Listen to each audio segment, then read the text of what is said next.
السلام علیکم ورحمۃ اللہ وبرکاتہ۔ الحمد للہ رب العالمین،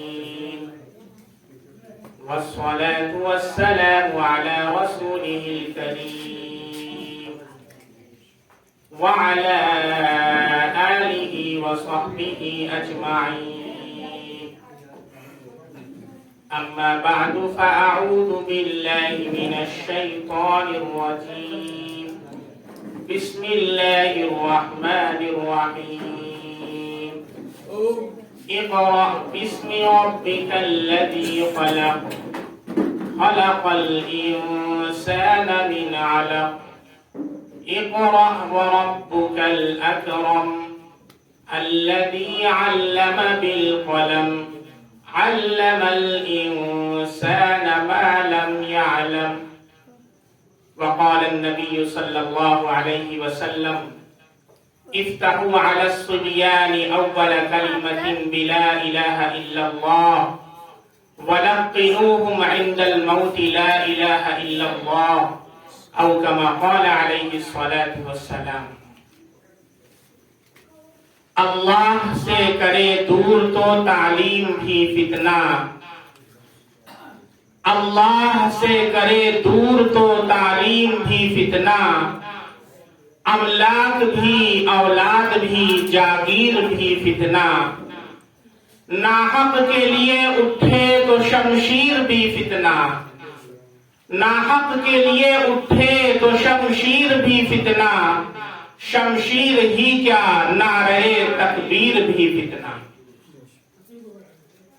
برادران اسلام اور قابل قدر شخصیات، اسٹیج پر رونق افروز علماء کرام اور جلسہ گاہ میں تشریف فرما مہمانان اعظام اور مکتب کے میرے پیارے بچوں، آج ہمارا یہ جو جمع ہونا ہوا ہے وہ ایک عظیم مقصد کے تحت ہوا ہے۔ اللہ رب العزت کے ایک برگزیدہ پیغمبر ہیں حضرت یعقوب علیہ السلام، یہ وہ شخصیت ہے کہ جن کے والد محترم بھی نبی حضرت اسحاق علیہ السلام، جن کے چچا بھی نبی حضرت اسماعیل علیہ السلام، جن کے دادا بھی نبی حضرت ابراہیم علیہ السلام، جن کے بیٹے بھی نبی حضرت یوسف علیہ السلام، اور بائبل کی روایت کے مطابق ان کے ایک اور بیٹے جن کا نام یہودا تھا وہ بھی اللہ کے نبی۔ یہ نبوت کا گھرانہ ہے، لیکن جب انتقال کا وقت آتا ہے، مرض الوفات کا وقت ہے، تو ایسے موقع پر گھر والے آ کر گھیر لیتے، بیٹے ہیں بیٹیاں ہیں، گھر والوں نے گھیر لیا ہے۔ حضرت یعقوب علیہ السلام نے ان سے ایک سوال کیا ہے، مرتے دم تک جس کی فکر ہے، جس چیز کی انہیں فکر ہے وہ یہ ہے، قرآن نے اس کو نقل کیا ہے، ام کنتم شہداء اذ حضر یعقوب الموت اذ قال لبنیہ ما تعبدون من بعدی۔ سوال کرتے اپنے بیٹوں سے کہ اے میرے بیٹوں، میرے مرنے کے بعد تم کس چیز کی پرستش کرو گے، تم کس کی عبادت کرو گے؟ یہ سوال کیوں کیا؟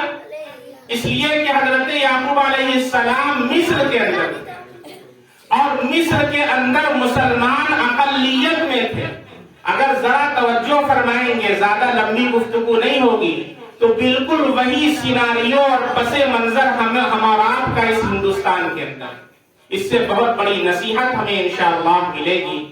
حضرت یعقوب علیہ السلام مصر کے اندر تھے، اور مصر میں مسلمانوں کی اقلیت تھی، غیروں کی اکثریت تھی، جس کے اندر اکثر ایسے تھے جو ستاروں کی پوجا کرنے والے، کوئی کسی کو اپنا رب مانتا ہے، کوئی سورج کی پوجا کرتا ہے، کوئی چاند کو اپنا خدا مانتا ہے۔ حضرت یعقوب علیہ السلام کو اس کی فکر ہوئی کہ کہیں میرے مرنے کے بعد میری اولاد بھی نہ غیروں کی طرح بت پرستی کا شکار ہو جائے، اس لیے ان کی فکر کی ہے، اور مرتے تب سے عہد لیا ہے ما تعبدون من بعدی. انہوں نے کیا جواب دیا؟ قالوا نعبد الہک و الہ آبائک ابراہیم و اسماعیل و اسحاق الہا واحدا وَنَحْنُ لَهُ مُسْلِمُونَ. کہا ہم عبادت کریں گے آپ کے رب کی اور آپ کے آباء و اجداد کے رب کی، جو ابراہیم علیہ السلام کا رب ہے، اسحاق کا رب ہے، اسماعیل کا رب ہے، اور اسی ایک اللہ کی ہم عبادت کریں گے. ذرا غور کریں کہ حضرت یعقوب علیہ السلام کو اس کی ضرورت تھی جب نبوت کا گھرانہ ہے، تو ہمیں اور آپ کو اس کی کتنی ضرورت ہوگی. ہم اور آپ بھی یہاں اقلیت کے اندر ہیں اور غیروں کی اکثریت ہے. اور یاد رکھیں، انسان کے عقائد میں، اس کے افکار میں، اس کے خیالات میں، اس کی سوچ اور فکر کے اندر تعلیم کا بہت بڑا دخل ہوتا ہے. اسی وجہ سے قرآن کریم کی جو سب سے پہلی وحی قلب اطہر اللہ کے نبی صلی اللہ علیہ وسلم کے قلب اطہر پر نازل ہوئی، وہ اقرا کیا ہے؟ اقرا، گین ایجوکیشن، تعلیم حاصل کرو. لیکن افسوس کے ساتھ یہ کہنا پڑتا ہے کہ جس قوم کی پہلی وحی اقرا سے شروع ہوتی ہے، تعلیم سے شروع ہوتی ہے، وہ قوم آج اسی تعلیم کے میدان میں سب سے پیچھے ہے. آج آپ ذرا غور کریں، اپنے محلے میں اطراف و جوانب کے اندر نظر دوڑائیں تو آپ کو اندازہ ہوگا غیروں کے بچے نیٹ پاس کرتے ہیں، کیڈٹ کا ایگزام نکالتے ہیں، محنت کرتے ہیں. آپ کسی بھی محلے کے اندر چلے جائیں، مغرب بعد کا وقت ہے، سارے مسلم نوجوان موبائل لے کر کے کسی ٹھیے پر بیٹھے ہوں گے، کسی چبوترے پر بیٹھے ہوں گے، کہیں پر وہ لوڈو کھیل رہے ہوں گے تو کہیں کرکٹ کھیل رہے ہوں گے، کہیں موبائل پر کوئی فری فائر کھیل رہا ہوگا، کوئی پب جی کھیل رہا ہے، کوئی کیا کھیل رہا ہے. اللہ کی پناہ. اب یہ بچے جو ہمارے گھروں میں پروان چڑھ رہے ہیں، 18 سال کی بچیاں ہو گئی، 20 سال کی بچیاں ہو گئی، لیکن ان کے کان طرف گئے سننے کے لیے. بچپن سے لے کر آج تک جب ماں باپ انہیں سلاتے ہیں تو کیا کہتے ہیں؟ بچے ذرا جلدی سو جاؤ، صبح اسکول جانا ہے، ذرا جلدی سو جاؤ، صبح اسکول جانا ہے. یہ بچے بچیاں ترس گئے اس آواز کے لیے کہ بچے ذرا جلدی سو جاؤ، صبح اٹھ کر فجر کی نماز پڑھنا. پوری زندگی اس حالت کے اندر گزر گئی. نہ کبھی انہوں نے گھر میں اسلام سنا، نہ کبھی تعلیم سنا، نہ کبھی قرآن سنا، نہ کبھی دین کا نام سنا. جب یہ بچے بڑے ہوتے ہیں، ذرا پر نکل آتے ہیں، گھر سے باہر قدم رکھتے ہیں، سوشل میڈیا کا ماحول ہے. نیوز میں آپ حضرات دیکھ رہے ہیں کس طرح سے اسلامو فوبیا پھیل رہا ہے، اسلام کے خلاف پروپیگنڈا کیا جا رہا ہے، مسلم عورتوں کو قیدی بتایا جا رہا ہے، بتایا جاتا ہے کہ اسلام ان کے اوپر ظلم کرتا ہے. یہ بچیاں ان کے دامے فریب میں آ جاتی ہیں. ابھی تازہ رپورٹ کے مطابق ہزاروں بچیاں، 50,000 بچیاں ایسی ہیں جو پچھلے 8 سالوں کے اندر مسلم گھرانے کی بچیاں ہیں، جنہوں نے اپنے گھر کو، اپنے اماں ابا کو، جنہوں نے بڑے لاڈ سے اپنی اولاد کو پالا پوسا تھا، ٹاٹا بائے بائے کہہ دیا ہے اور شب بخیر کہہ دیا ہے، اور جا کر کے غیروں کے ساتھ انہوں نے اپنا نکاح کر لیا. ہم اور آپ خواب غفلت کی نیند کے اندر سو رہے ہیں، ہمیں فکر نہیں اپنے بچوں کی. اسی جونپور کی میں بات کر رہا ہوں. ایک ہوٹل کے ریسپشنسٹ ہیں جو کاؤنٹر پر بیٹھتے ہیں، وہ میرے پاس آئے، رونے لگے. مفتی صاحب، ہمیں نے کہا وجہ کیا ہے؟ What is the reason? کیا وجہ ہے؟ کیوں رو رہے ہو؟ بتا ہی نہیں رہا ہے، نوجوان بچہ ہے. میں نے کہا بھائی بتائیں گے تب تو سولوشن نکلے گا. کہا کہ ایسے حالات پیش آ رہے ہیں، اپنی آنکھوں سے میں اپنی بہنوں کو دیکھ رہا ہوں. جس کاؤنٹر پر میں رہتا ہوں، اسی جونپور کا وہ ہوٹل ہے، وہاں پر جو بچیاں گھر سے برقع پہن کر کے نکلتی ہیں، تھوڑی دور جائیں گی، برقع ان کے بیگ کے اندر جائے گا، اندر سے دوسرا لباس نکلے گا، اس کے بعد کالج کے بجائے، کوچنگ کے بجائے رخ کہیں اور ہو جائے گا، اور وہ ہوٹلوں پر آتی ہیں، غیروں کے ساتھ آتی ہیں، میرے سامنے وہ ایسی حرکات کرتی ہیں کہ میں ان کو بیان کرتے ہوئے لرزتا ہوں، کانپتا ہوں، میں بیان نہیں کر سکتا۔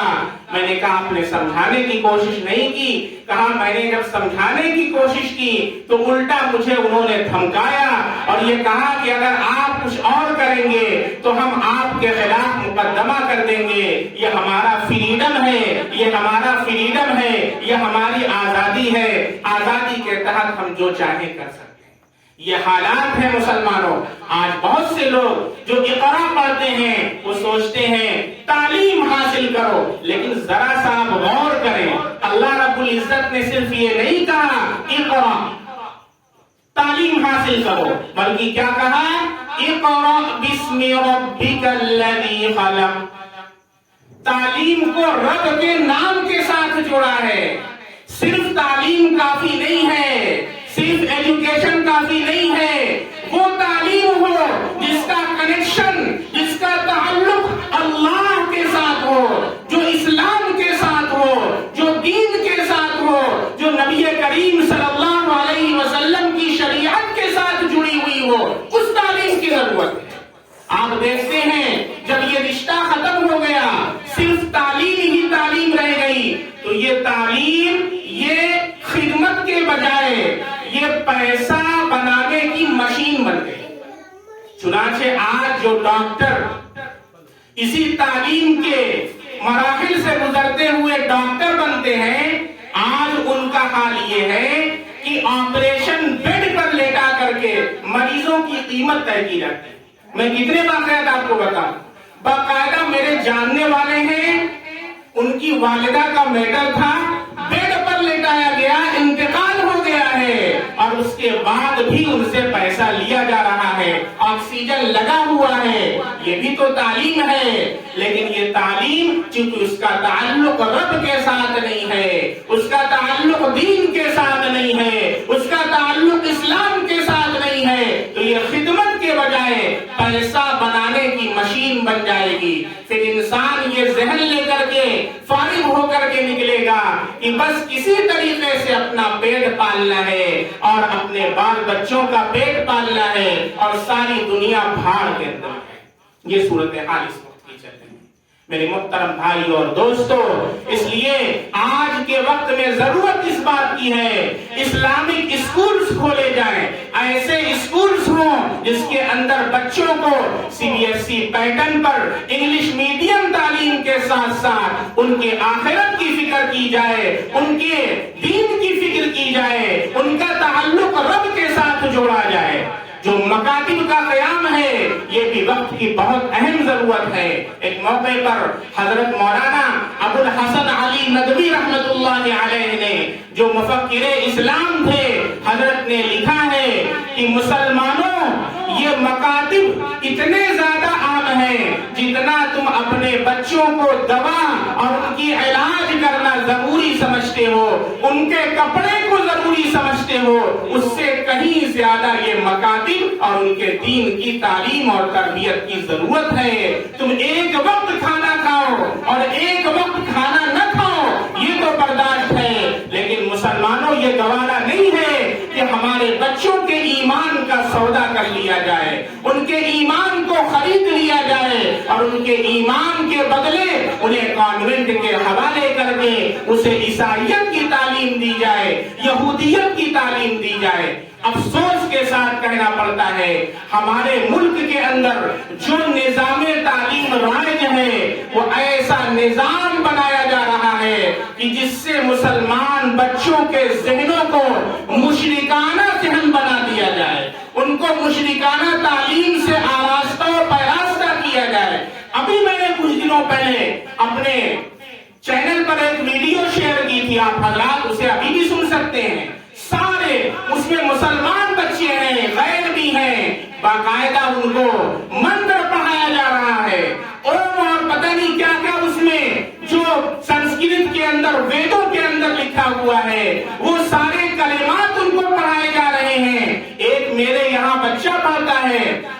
مجھے بتایا کہ ہم لوگ جب پریئر کرتے ہیں تو پریئر کے اندر باقاعدہ ہاتھ کو جوڑنے کی تعلیم دی جاتی ہے، اور پھر اس کے بعد ایک ماں کا ایک آکار بتایا جاتا ہے اور اس سے شکتی مانگی جاتی ہے۔ یہ مشرکانہ تعلیم ہے، اور اس کے اوپر مسلمان کبھی راضی نہیں ہوتا ہے۔ افسوس کی بات ہے کہ ہم اور آپ انگلش کے نام پر، انگلش میڈیم کے نام پر آنکھ بند کر کے اپنے بچوں کو ایسے اسکولوں کے حوالے کر دیتے ہیں کہ جہاں پر ان کے دین کا جنازہ نکالا جاتا ہے، ان کے اسلام کا جنازہ نکال دیا جاتا ہے۔ وہ بچے گھروں کے اندر آتے ہیں، کبھی ان کی زبان پر کلمہ نہیں ہوتا۔ ایک محترمہ میرے اسکول کے اندر آئی، 4th کے اندر ان کا بچہ پڑھ چکا تھا، اور بڑے اسکول کے اندر، جونپور کے ٹاپ اسکول کے اندر پڑھا ہوا تھا۔ میرے پاس آئی، میں نے پوچھا، بابو please read out the first کلمہ آف اسلام، برائے مہربانی آپ پہلا کلمہ جو سناتے ہیں اسلام کا کیا پہلا کلمہ ہے؟ آپ یقین جانے میرے آنکھوں میں آنسو آ گیا۔ وہ بچہ جس کی ایج 12-13 سال کی تھی، وہ کلمہ نہیں سنا سکا۔ ان کی والدہ کو بہت افسوس ہوا۔ میں نے کہا یہ بتائیں، آپ نے اپنے بچوں کو ایجوکیشن دیا ہے لیکن ان کو مسلمان نہیں بنایا ہے۔ اللہ کے نبی صلی اللہ علیہ وسلم نے 1400 سال پہلے ارشاد فرما دیا تھا، کل مولود یولد علی الفطرہ، ہر بچہ فطرت اسلام پر پیدا ہوتا ہے۔ فأبواه يهودانه او يمجسانه او ينصرانه، پھر اس کے والدین اسے یہودی بناتے ہیں یا مجوسی بناتے ہیں یا نصرانی بناتے ہیں۔ آپ خود دیکھیں، آج باپ ہے، آج دادا ہے، 60 سال کا ہو چکا ہے، 70 سال کا ہو چکا ہے، وہ اپنا ہیپی برتھ ڈے گھر میں بیٹھ کر کے منا رہا ہے، قبر کے اندر پیر لٹک رہا ہے، اور آپ ہیپی برتھ ڈے منا رہے ہیں، اور اولاد سے یہ تصور کرتے ہیں کہ وہ مرنے کے بعد آپ کو قرآن پڑھ کر بخشے گی۔ ممرہ کے اندر میری ملاقات ہوئی، جب میں دارالعلوم کے اندر پڑھتا تھا تو چھٹی کے اوقات میں طلبہ نے تشکیل کی اور مجھے ممرہ لے کر چلے گئے۔ وہی رمضان کی چھٹی ہوتی ہے اور اسی میں ممرہ لے کر چلے گئے۔ میں نے کہا کہ بھائی اگر ہماری ذات سے کسی کو بھی فائدہ ہو، اللہ کیا وہی بخشش کا ذریعہ بن جائے گا۔ ایک بچے سے ملاقات ہوئی، فیشن کٹ بال ہے، کہیں چھوٹا ہے تو کہیں بڑا ہے۔ اللہ کے نبی نے ارشاد فرمایا، نہى النبی صلی اللہ علیہ وسلم عن القضاء، اللہ کے نبی صلی اللہ علیہ وسلم نے قضاء سے منع فرمایا ہے۔ قضاء کسے کہتے ہیں؟ کہیں پر چھوٹا بال ہے، کہیں پر بڑا بال ہے۔ آج کل شاہ رخ کٹ چلا ہوا ہے، سلمان کٹ چلا ہوا ہے، کوئی یہاں سے کٹوا رہا ہے، کوئی ادھر سے ڈیزائن بنوا رہا ہے۔ عجیب عجیب صورتحال آ گئی ہے، پتہ نہیں کون کون سے کٹ چلے ہوئے ہیں، بڑے یہ کام کر رہے ہیں۔ بچوں کی کیا صورتحال ہوگی؟ یہ بچے تو ہمارے نقش قدم پر چلتے ہیں، وہ ابا کو دیکھتے ہیں، ابا گھر میں آتے ہیں تو سلام کرتے ہیں، السلام علیکم ورحمۃ اللہ وبرکاتہ۔ بچہ بھی گھر میں آئے گا تو سلام کرے گا۔ وہ دیکھتا ہے ابا گھر میں آتے ہیں تو چلانا شروع کر دیتے ہیں، ابے تبے سے بات کرتے ہیں، امی کو ایک تھپڑ مارتے ہیں، دال میں نمک کم ہے تو اٹھا کر پلیٹ پھینک دیتے ہیں۔ بچہ کہے گا اوہو اب مجھے بھی رنگ جمانا پڑے گا، اب مجھے بھی تیور دکھانا پڑے گا، پھر وہ بھی اسی راستے پر چلتا ہے۔ میں آپ سے پوچھنا چاہتا ہوں، پوری دنیا کے اندر آپ نے اگر سنا ہو یا دیکھا ہو تو مجھے بتا دیں، کوئی ایسا اسکول ہو، کوئی ایسا مکتب ہو، کوئی ایسا کالج ہو جس میں گالی دینا سکھایا جاتا ہو؟ اگر آپ نے سنا ہو تو مجھے بتائیں۔ کہیں آپ نے پوری دنیا کے اندر کوئی ایسا اسکول ہو، کوئی ایسا کالج ہو، کوئی ایسا مکتب ہو جس میں بچوں کو گالی دینا سکھایا جاتا ہو؟ آپ کہیں گے ہرگز نہیں، کوئی ایسا اسکول نہیں ہے۔ یہ بچے گالیاں دینا کہاں سے سیکھتے ہیں؟ ہم اور آپ سے سیکھتے ہیں۔ ہم گالیاں بکتے ہیں، جب غصہ آتا ہے تو ساری دینداری کو لپیٹ کر کے پھینک دیتے ہیں۔ اس وقت ہم سب سے بڑے پہلوان بن گئے۔ اللہ کے نبی نے ارشاد فرمایا، پہلوان وہ نہیں ہے جو میدان میں کسی کو پچھاڑے، پہلوان وہ ہے جو اپنے غصے پر قابو پائے۔ حضرت زین العابدین رضی اللہ عنہ کا واقعہ ہے. حضرت حسین رضی اللہ عنہ کے اکلوتے فرزند جو میدان کربلا کے اندر بچے تھے اور وہ بیمار تھے, انہوں نے جنگ میں شرکت نہیں کی تھی, اس وجہ سے حضرت محفوظ تھے. حضرت زین العابدین رضی اللہ عنہ کا واقعہ ہے کہ وضو بنا رہے ہیں, باندھی ہے, وہ آپ کے اوپر پانی گرا رہی ہے, مٹی کا برتن ہے, ٹوٹ جاتا ہے اور اس کے سارا پانی حضرت کے اوپر آ جاتا ہے. غصہ تو فطری امر ہے, غصہ آتا ہے, لیکن یہ حضرات کون تھے؟ قرآن کریم پر عمل کرنے والے, اللہ کے نبی کی سیرت کو اپنے اندر داخل کرنے والے, چلتا پھرتا سیرت کا نمونہ تھے, عملی نمونہ تھے.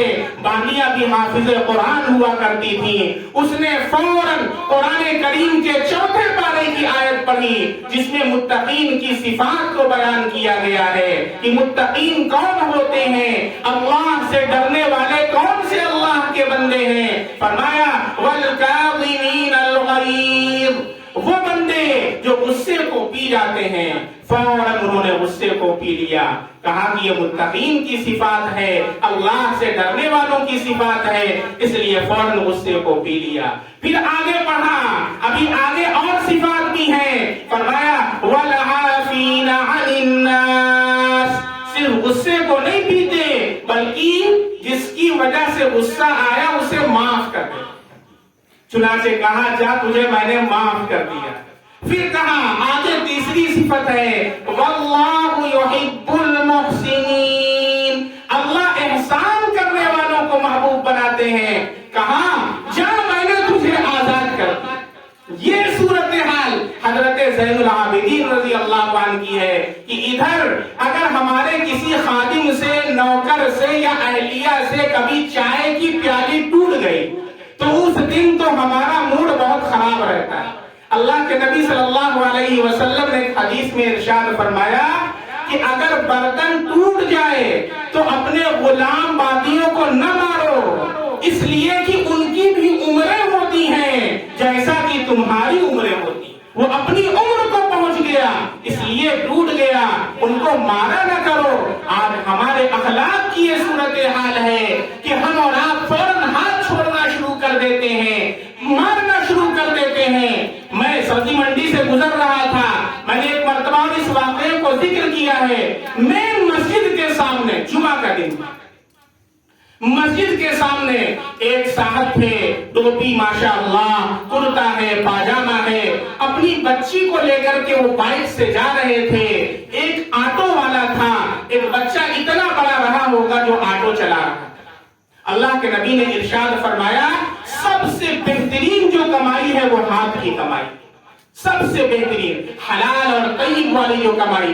آج کل جو چلا ہوا ہے, کتنے نوجوان فون کر کے پوچھتے ہیں مفتی صاحب فلاں گیم چل رہا ہے, وہ گیم کھیلے تو اس میں بونس ملتا ہے. میں نے کہا تب کیا ہوتا ہے کہ بونس جو ہے وہ روپیز میں کنورٹ ہو جاتا ہے. میں نے کہا اس کے بعد ہم کو ڈالر ملتا ہے, پیسہ ملتا ہے. میں نے کہا اللہ کے بندے اور کوئی کام نہیں رہ گیا ہے, گیم کھیل کر کے تو پیسہ کمائے گا.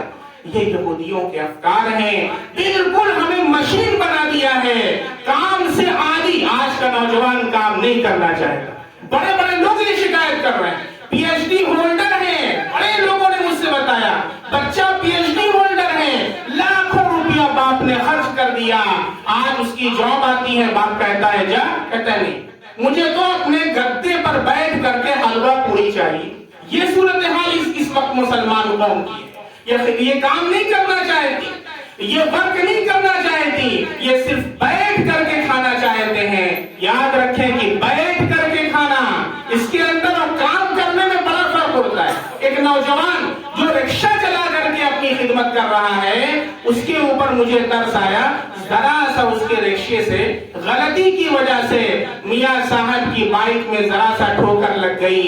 میاں صاحب نے بائک کنارے پر لگایا اور اپنی آستین کو اوپر چڑھایا اور اس کے بعد کئی جھاپڑ اس بیچارے بچے کو جڑ. ٹوپی لگائے ہوئے ہیں, داڑھی رکھے ہوئے ہیں, سب ہندو آ کر کے کہہ رہے میاں صاحب بچہ ہے, لگ گئی. ارے آج تو پوری پہلوانی نکالنا ہی مجھے, کیسے پتا چلے گا کہ ہم نلہ توڑنے والے. کیسے پتا چلے گا کہ ہم میاں صاحب ہیں؟ ہم تو نلہ توڑتے ہیں، نہاری کھاتے ہیں، اس کی پہچان کیسے ہوگی؟ اس کو تو دکھانا ہے۔ کئی تھپڑ بیچارے کو رسید کر دیا، اس کی بچی بیچاری کھڑی، ابا کیا کر رہے ہیں؟ کئی لوگوں نے آ کر کے منع کیا تو اس کو چھوڑا، نہیں تو بیچارے کا کام تمام ہو جاتا۔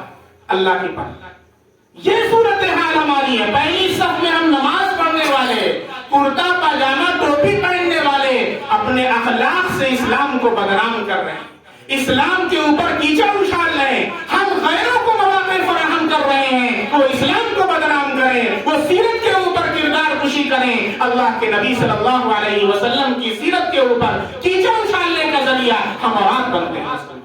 اس لیے ضرورت اس بات کی ہے ہم اپنے آپ کو سنواریں، اپنے اخلاق کو سنواریں۔ سب سے وزنی نیکی کل قیامت کے دن اخلاق کی نیکی ہوگی۔ ابھی میرا ہاسپٹل کے اندر جانا ہوا تھا، ایک صاحب کو کچھ لوگ آئے، بیچارے بیمار کے پاس رہنے والے ہیں، 10 11 15 لوگوں کا جھنڈ آیا اور ڈنڈا لے کر کے ان کو پیٹ دیا، ایڈمٹ ہے۔ عیادت کرنے کا ثواب جانتے ہیں، صبح کو جو عیادت کے لیے جاتا ہے یہ مسلمان کا حق ہے، 70,000 فرشتے شام تک اس کے لیے مغفرت کی دعا کرتے ہیں۔ شام کو کوئی جاتا ہے، صبح تک 70,000 فرشتے اس کے لیے مغفرت کی دعا کرتے ہیں۔ اللہ رب العزت ہمیں مسلمانوں کے حقوق کو پہچاننے اور ان پر عمل کرنے کی توفیق عطا فرمائے۔ یہ صورتحال اس وقت معاشرے کے اندر ہے۔ میں آپ کو بتاتا چلوں کہ اسلام کی کس طریقے سے کردار کشی کی گئی، اسلام کو دنیا سے کس طریقے سے مٹایا گیا۔ اندلس کا ایک واقعہ سناؤں گا۔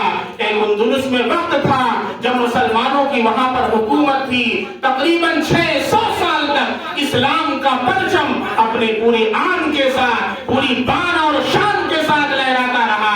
وہاں پر جو جامعہ قرطبہ ہے اس مسجد کے اندر تقریباً 360 ایسے روشن دان ہیں کہ جس کے اندر سورج کی روشنی ایک دن ایک روشن دان سے آتی ہے، دوسرے دن دوسرے روشن دان سے آتی ہے، تیسرے دن تیسرے روشن دان سے آتی ہے، سال کے اندر ہر دن وہ دوسرے روشن دان سے آتی ہے۔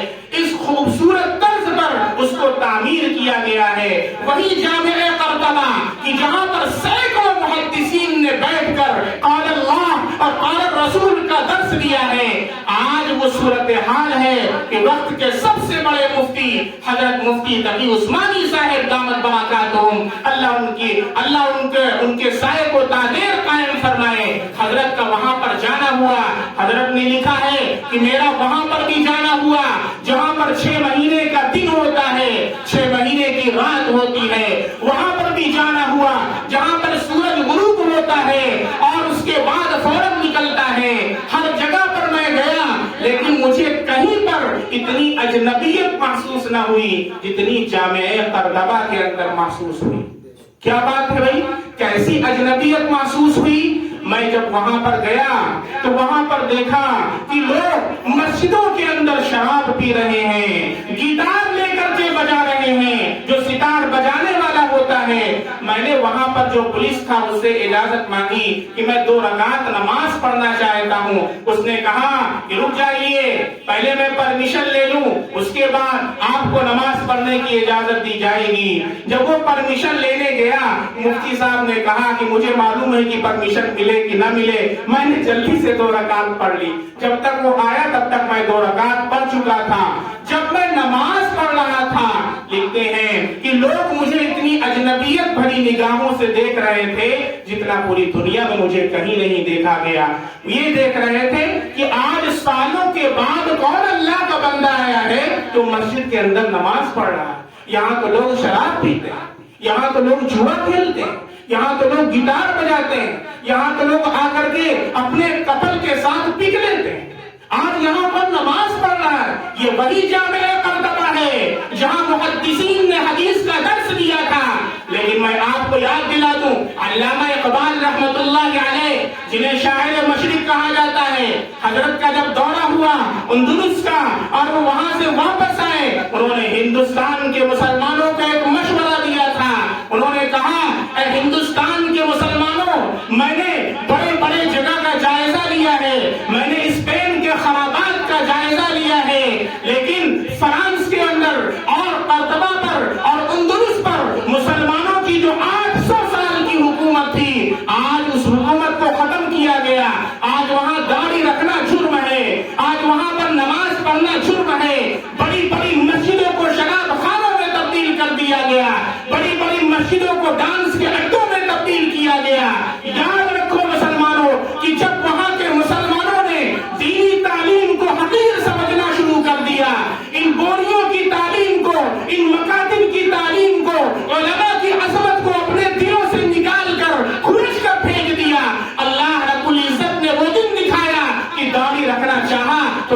کو منوا دیا گیا، کوئی حجاب کے اندر نہیں رہ سکتا، حجاب پر پابندی لگا دی گئی، کیونکہ یہ اللہ کا دستور ہے کہ جہاں مسلمان خود کر کے اللہ کی عبادت کرنا چاہتے ہوں پھر بھی نہ کریں، اللہ وہ دن دکھاتا ہے کہ مسلمان وہ کام کرنا چاہیں گے وہ کام نہیں کر پائیں گے۔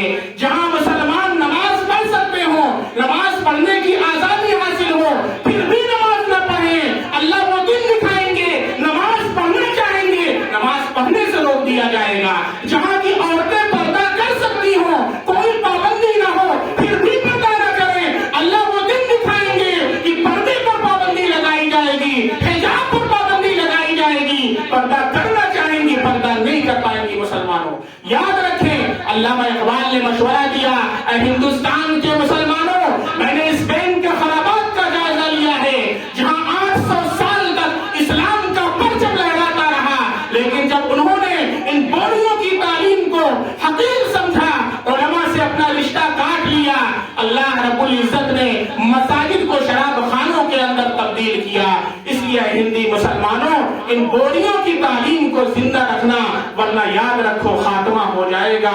پھر کہا نہ سمجھو گے تو مٹ جاؤ گے اے ہندی مسلمانوں، نہ سمجھو گے تو مٹ جاؤ گے اے ہندی مسلمانوں، تمہاری داستان تک بھی نہ ہوگی داستانوں میں۔ بڑے افسوس کے ساتھ، بہت ہی زیادہ فکر کے ساتھ، کڑن کے ساتھ یہ کہنا پڑتا ہے مسلمانوں، آج کے حالات میں جبکہ ہم کورونا سے گزر چکے ہیں، کووڈ-19 کا سامنا کر چکے ہیں، مساجد پر تالے لگا دیے گئے تھے، اس وقت مسلمان مساجد میں آنا چاہتے تھے، نہیں آنے دیا گیا۔ میری مسجد کی بات ہے، 3 لوگوں کی اجازت ملی تھی، 5 لوگوں کی اجازت ملی، لیکن جب نام لکھا گیا مسلمان جھگڑ رہے تھے، کہہ رہے تھے میرا نام لکھا جائے، میرا نام لکھا جائے۔ امام صاحب نے جن کا نام نہیں لکھا وہ ناراض ہو گئے، میرا نام لسٹ سے نکال دیا۔ آج اللہ نے دوبارہ وہ دن دکھایا، مساجد کو کھول دیا گیا ہے، فجر میں چلے جاؤ، رونا آتا ہے، تمہاری آنکھوں میں آنسو نہیں ہوں گے، خشک ہو جائیں گے۔ کہاں گئے وہ مسلمان جو شب برات میں رات بھر جاگتے ہیں لیکن وہ فجر کی نمازوں کے اندر سوتے ہوتے ہیں؟ کہاں گئے وہ مسلمان جو کبھی لوگوں کو جگایا کرتے تھے آج خود ہی سو چکے ہیں؟ کہاں گئے وہ مسلمان جو عمر فاروق کا کردار ادا کرتے تھے، جو طارق بن زیاد بن کر کے اندلس کو فتح کیا کرتے تھے، جو سلطان صلاح الدین ایوبی بن کر کے مسجد اقصی کو یہودیوں کے چنگل سے چھوڑا دیا کرتے تھے؟ آج مسجد اقصی چیخ رہی ہے۔ میرے استاد محترم حضرت مولانا نور عالم خلیل امینی نے کتاب لکھا، مسجد اقصی فی فلسطین فی انتظار صلاح الدین، موقع ملے عربی کے اندر بھی ہے اور اردو میں اس کا ترجمہ بھی حضرت نے کیا ہے۔ اگر واٹس ایپ سے، فیس بک سے، سوشل میڈیا سے تھوڑا سا ٹائم مسلمانوں نکال کر کے کتاب کو پڑھ لینا، اپنے اکابر سے نسبت رکھنا، یہ جملہ نوٹ کر لو کہ جو اور اپنے ماضی کو فراموش کر دیتی ہے اس کا نام و نشان سفر ہستی سے مٹا دیا جاتا ہے۔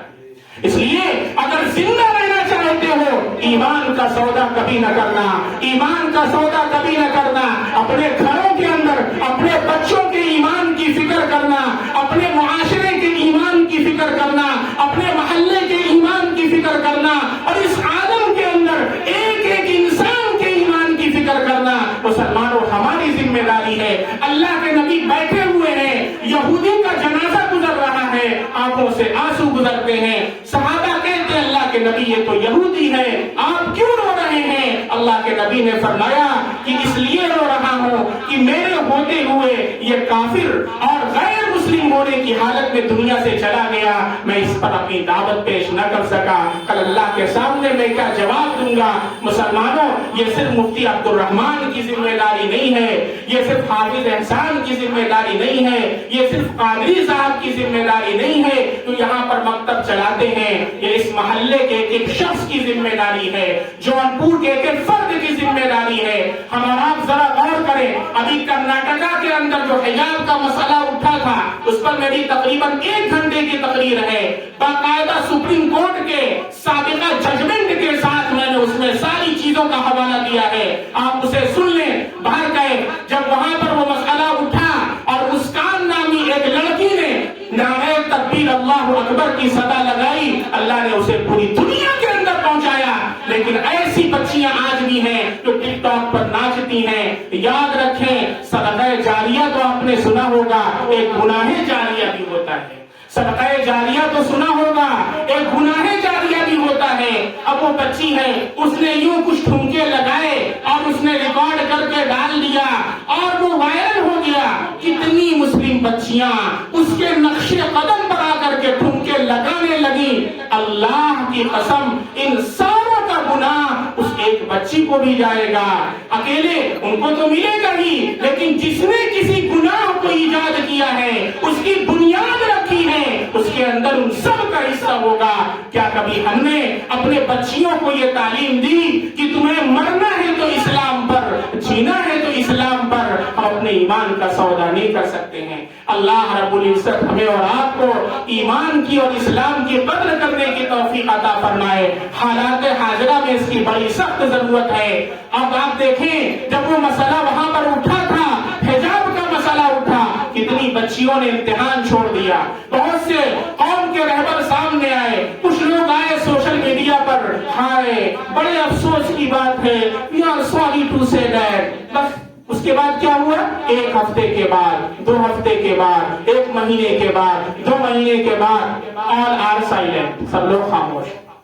آپ یہ بتائیں کہ آپ کا فرض یہی ہے کہ اگر کسی بچی کو اس کے حجاب، جو آپ کی بہن ہے، اگر اسے حجاب پہننے سے روک دیا جاتا ہے، اسے اسلامی تعلیمات پر عمل کرنے نہیں دیا جاتا ہے، آپ کا صرف یہ فرض ہے آپ سوشل میڈیا پر لکھ دیں مجھے بڑا افسوس ہے. کیا مسلمانوں کا یہ فرض نہیں ہے کہ وہ اسلامی کالج قائم کریں، اسلامک اسکول قائم کریں، جہاں پر اپنے اسلامی روایات پر پابندی کرتے ہوئے ہماری بچیاں اپنے حجاب کے اندر تعلیم حاصل کر سکیں؟ جو قوم لاکھوں روپیہ ہر سال جلسے کے اندر خرچ کرتی ہے، کیا وہ ایک کالج نہیں قائم کر سکتی؟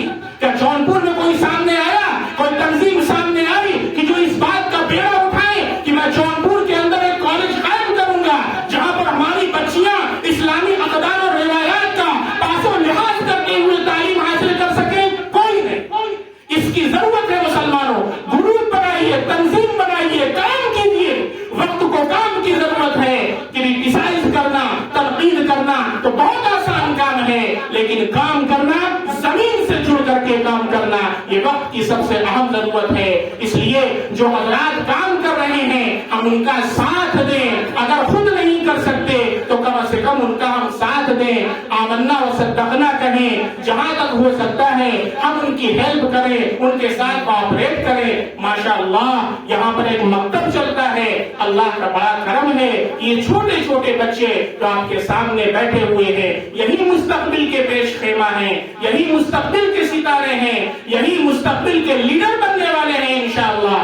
آپ کا فریضہ یہ ہے کہ اس مکتب کو اور مضبوط بنائیں. یہاں کا جو نظام چل رہا ہے اس نظام کے تحت اپنے آپ کو جوڑیں، اپنے بچوں کا یہاں پر ایڈمیشن کرائیں، اور محلے کے جو اور بچے ہیں جہاں پر مکاتب قائم ہیں ان مکاتب سے ان کو جوڑیں، تاکہ وہ زہریلے اثرات جو کانوینٹ کے اندر پیدا ہوتے ہیں یہاں پر اس کا ویکسینیشن کیا جا سکے اور اس کی ویکسین لگائی جا سکے، تاکہ اس زہریلے اثرات کی وجہ سے ہمارے بچے بچیاں بڑے ہو کر کے غیر اسلامی اعمال نہ کرے. اللہ رب العزت سے دعا ہے اللہ اس اجلاس کو بے حد کامیاب فرمائے. جتنے بھی حضرات نے یہاں تعاون کیا ہے اور جو بھی حضرات دامے درمے سخانے جنہوں نے بھی اس اجلاس کے اندر شرکت کی ہے، اللہ سب کے جان و مال کے اندر خوب برکتیں عطا فرمائے. اللہ ان بچوں کو قوم کا لیڈر اور رہنما بنائے. اللہ ہم سب کی مغفرت فرمائے. انہی چند کلمات کے ساتھ میں آپ حضرات سے رخصت ہوتا ہوں. وآخر دعوانا الحمد للہ رب العالمین.